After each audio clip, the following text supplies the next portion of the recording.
really remarkable.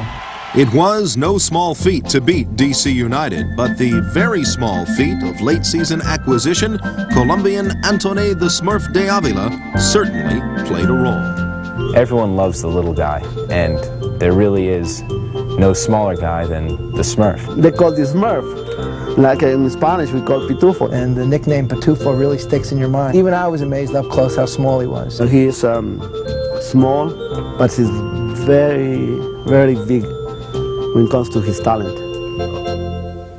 Pitufo is the chant you're hearing right now.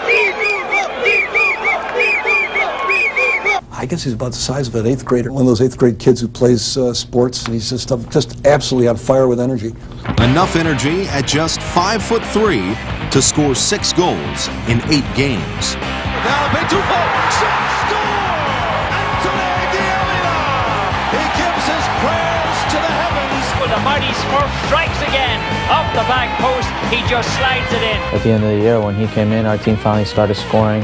He scored a lot of goals for us. He scored important goals for us. Oh, I think Diablo is a great player. He's an excellent player. I've never seen a guy get into positions the way he does and creates things the way he does on and off the ball to score goals. It's amazing to me. He's the type of athlete that's got full control of his balance and full control of every muscle he has to use. I think he really has been able to learn to manipulate his body into situations that you can't really touch him or you foul him. And remember, this player is 5'3", but he's 5'3", a bundle of dynamite. They call him the Smurf, but he probably wears a red cape and dresses in a phone booth. The Columbus Crew came to town in the season's final week. A shot at the playoffs at stake for the MetroStars. I remember the players getting together before that game and saying that this was really the moment that they had all played for. It was important, man. This is not the city that you don't want to make the playoffs in. Now up and over, De Avila. He has it free, takes the shot, score! Antone De Avila! 1-0, De Avila putting away just a great half chance into the top corner. I knew that the one goal would probably be the difference in the game, and when he scored early and put us ahead, I said, this is it. It really came together as a team was that Columbus game. That was actually one of the best games we played during the year. We really showed that we were a team that deserved to be in the playoffs. It is done. The MetroStars are into the playoffs. Yes!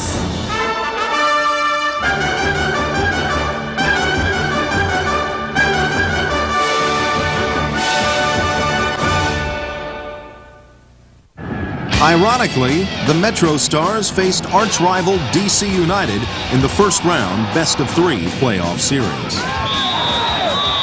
We split the 4 games in the regular season, and only 1 goal made the difference in each game. That long-standing rivalry between the Redskins and the Giants, that must play into it because we're playing in the same stadium, too.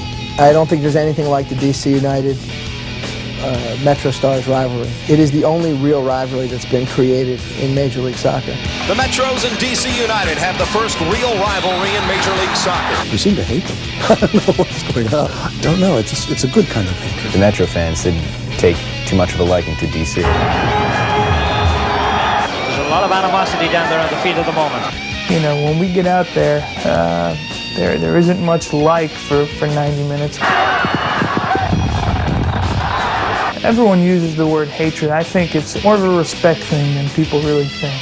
Game time, and despite the downpour at Giant Stadium, the fans felt the warmth of impending victory. The feeling was like a sunny day in the middle of the summertime, the best of the game.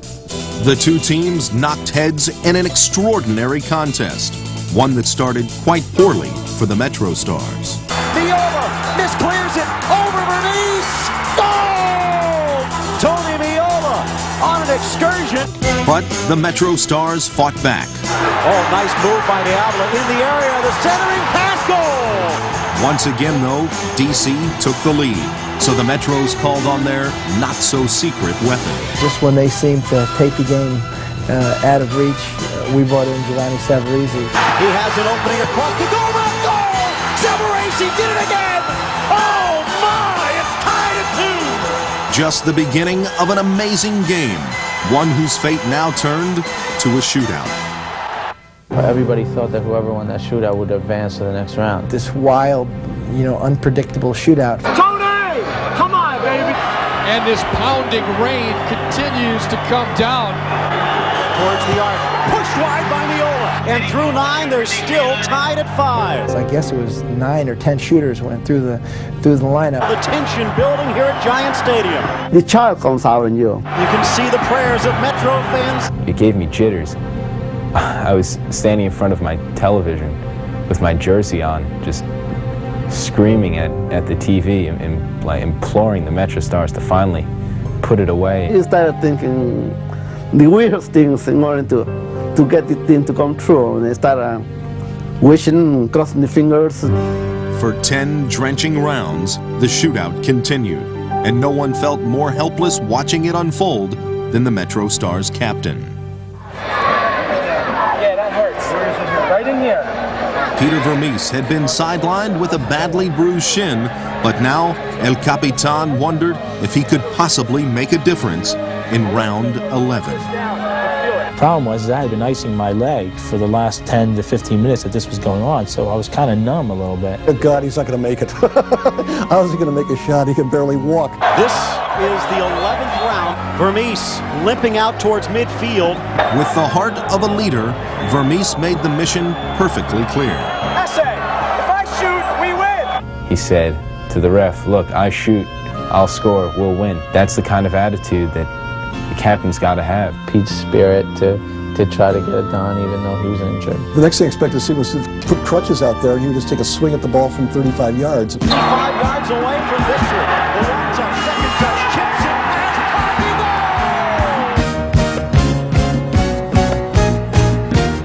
Peter Vermees, injured and all. Essay, if I shoot, we win. The MetroStars captain has sent them to victory. They were all calling Peter Terry Strug because he limped up there and, did the thing for the team. And the coach was telling her, you can do it, you can do it. And I see Vermees limping going to that ball, and I still saying, you can do it.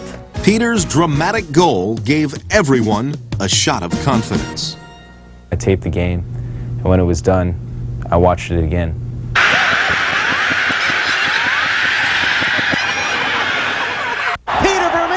The one-touch, second touch, chips it past Party, goal! It was fantastic.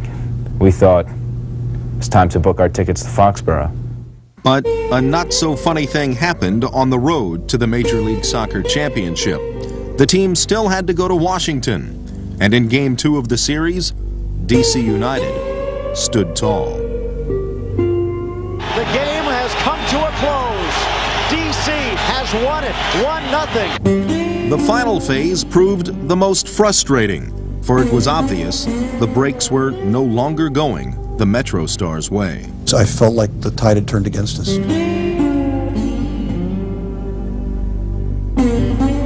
Oh my! What a beautiful opportunity, denied by the crossbar. De Avila there, sends it across, just misses the far post.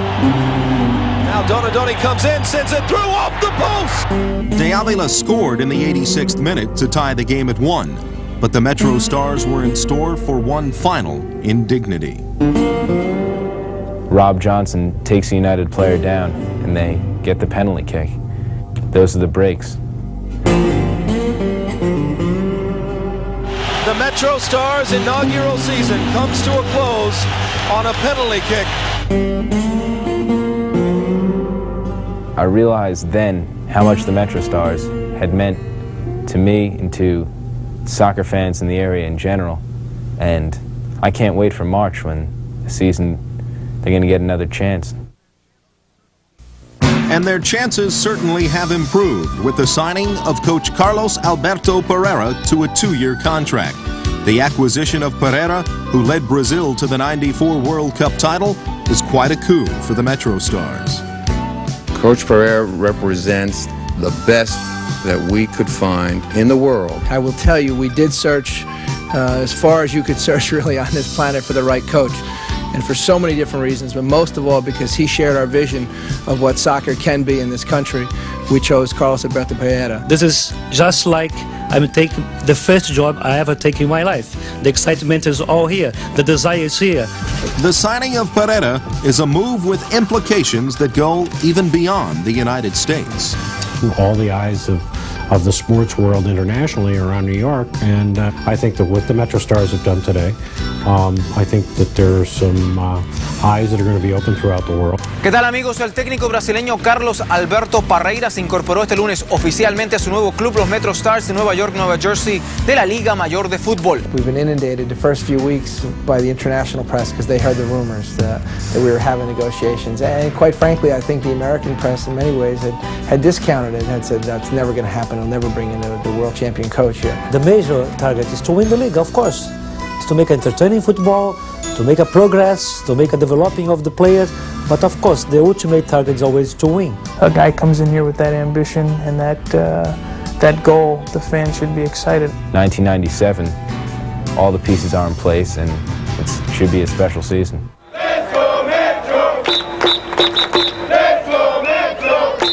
The promise of 1997 is about to unfold.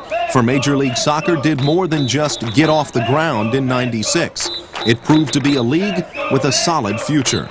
And no team in the league developed a greater bond with its fans than the MetroStars. It was a relationship that blossomed into one big happy family.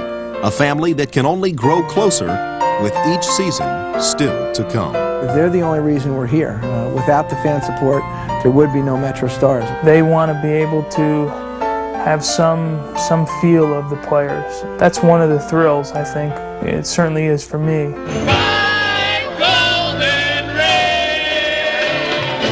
I think from a fan standpoint, one of the greatest and positive things about this league is that the players are very accessible.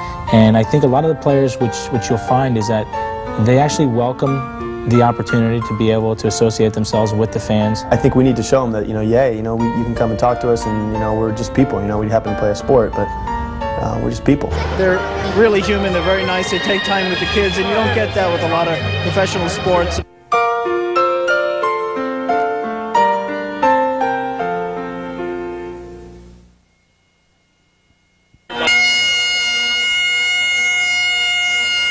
Donadoni off the kick, it's in! Roberto Donadoni, and the MetroStars lead 1-0. Miles Joseph on the overlap. Miles Joseph into the box, keeps his balance, the shot, goal! Cutting towards the box, Savarese is behind, Ramos over to Savarese, goal! Brilliant save by Miola. Oh, that's two world-class saves that Miola has made tonight. The tap goes to Wood, into De Avila, tries to get by Simpson, he does! Big 2-4, into the back of the net.